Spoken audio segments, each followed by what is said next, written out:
Welcome to the deep dive. You know, when we think about history, it's often the big names that jump out, right? Kings, generals, The ones on the statues. exactly, the warriors with the epic tales. Yeah. But, behind them, there are always these, well, indispensable figures, the support staff, the administrators. Quiet architects, you could say. Yeah, the ones really holding things together. And it makes you wonder, maybe the real strength of an empire wasn't just the leader, but these loyal, smart people behind the scenes. It's a fascinating question. Where would the leaders be without them? Right. So today we're doing a deep dive into someone just like that, Khando Ballal Chitnis. He was a key figure in the Maratha Empire, late 17th, early 18th century. A really crucial period. Absolutely. And we've got some great material here, excerpts that detail his whole life family, how he met Sambhaji Maharaj, his strategic roles, his incredible service across generations, actually. And quite a story. It really is. As we get into it, you'll find some pretty surprising facts and get some real insights into this guy who maybe wasn't always in the spotlight, but was hugely impactful. Yeah, focusing on someone like him can really unlock the whole era in a way. Totally. It's like a shortcut to understanding. Okay, so to kick things off, who exactly was Khando Ballal? Let's lay the groundwork. Right. His full name was Khanderao Ballal Chitnis, but yeah, mostly known as Khando Ballal. And his family background is important, isn't it? His father was Balaji Avaji Chitnis. That's right. Balaji Avaji was actually Shivaji Maharaj's secretary, a very significant position already. Okay, so that title, Chitnis, what did that actually entail for Khando Ballal? Well, it wasn't just any secretary job. For Khando Ballal, it meant being the personal secretary to Sambhaji Maharaj himself. This is during that late 17th, early 18th century time frame. And his community, the Kayastha Prabhu, they were known for this kind of work. Highly educated, skilled scribes, administrators. Their skills were, frankly, essential. They were the backbone of the empire's comms and record-keeping, Okay, so he comes from this administrative background, but getting that top job with Sambhaji, that wasn't straightforward, was it? There's quite a story there. Oh, definitely not straightforward. It's pretty dramatic, actually. It all kicks off after Shivaji Maharaj dies in 1680. Right, the succession struggle. Exactly, a major power struggle. And Khando's father, Balaji Avaji, well, he initially backed the wrong horse, so to speak. He supported Soyarabai's plan to put her son, Rajaram, on the throne instead of Sambhaji. Okay. Risky move. Very. And Sambhaji's reaction was swift. He took control of Raigad fort, the capital, and, well, he executed Balaji Avaji for his part in the plot. Wow. So his own father executed by the man he would later serve. How did that happen? Right. That's what's so incredible. Despite his father being executed for treason against him, Sambhaji spared Khando Ballal. And not only spared him, but later appointed him as his chitnis, his chief secretary. That's astounding. What does that tell us about Sambhaji as a leader? I think it speaks volumes. It shows he valued talent, capability, maybe even saw potential loyalty above past family issues or, mistakes. He could see past a huge personal betrayal, essentially. It really makes you think, doesn't it? What allows a leader to do that? To prioritize the state maybe over personal feelings? It's a rare quality. Pragmatism mixed with maybe a certain magnanimity. Recognizing worth, even when it comes from an unexpected or even painful place. It's a real lesson in leadership, not just history. Definitely. So Sambhaji sees this potential in Khando Ballal, and Khando wasn't a warrior, like you said, not in the usual sense. No, not a general or a soldier. But his contributions were still vital, strategically, politically, and there's one moment that really stands out, doesn't it? Yes, the Goa campaign in 1683. This is probably the most famous incident involving him. Sambhaji Maharaj was leading an invasion of Portuguese Goa.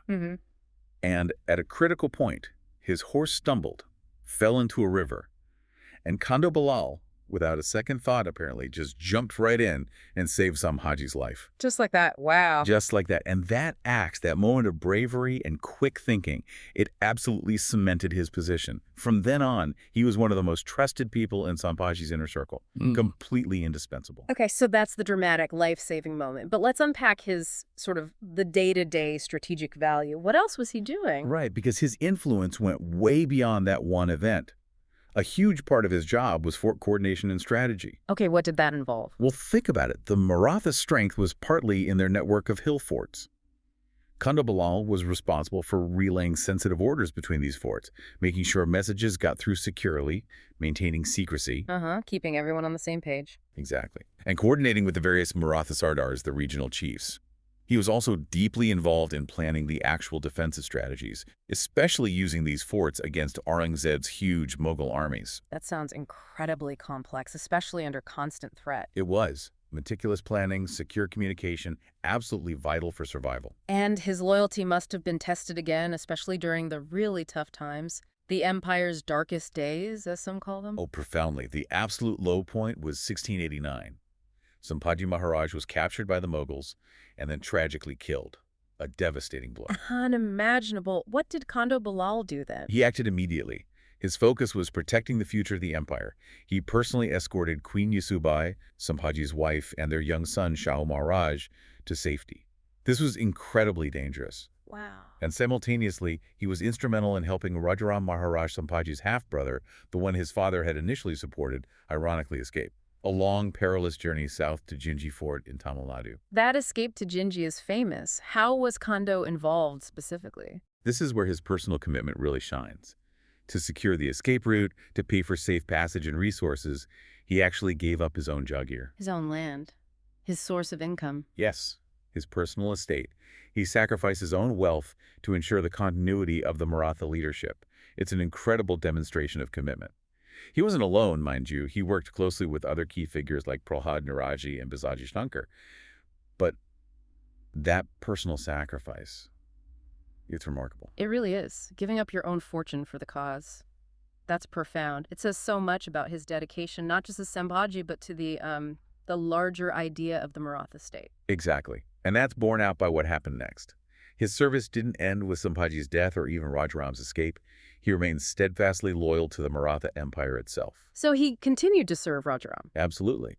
He became a key advisor to Rajaram Maharaj down in Jinji, handling crucial correspondence, dealing with diplomacy related to the forts, keeping things running administratively during that long siege. And after Rajaram? He continued. During the regency of Soyarabai, Rajaram's wife, who led a fierce resistance against the Mughals, Khando Ballal was there, supporting her administration, providing that essential continuity. Okay, so that's Rajaram, then Soyarabai. And then, after 1707, when Shahu Maharaj, the son he helped rescue years earlier, was finally released from Mughal captivity, Khando Ballal was there again. He became a senior advisor in Shahu's court. Wow. He even played a role in helping reintegrate Shahu back into the Maratha political structure after years away. So you see this thread, Sambhaji, Rajaram, Soyarabai, Shahu. 3 generations of rulers.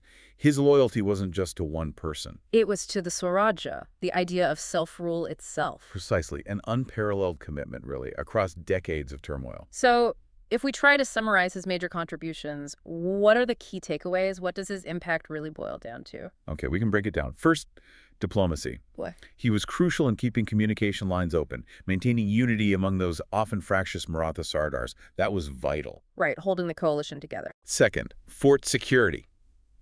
Intelligence gathering, helping plan defenses, and obviously his role in protecting the royal family was paramount. Third, administration.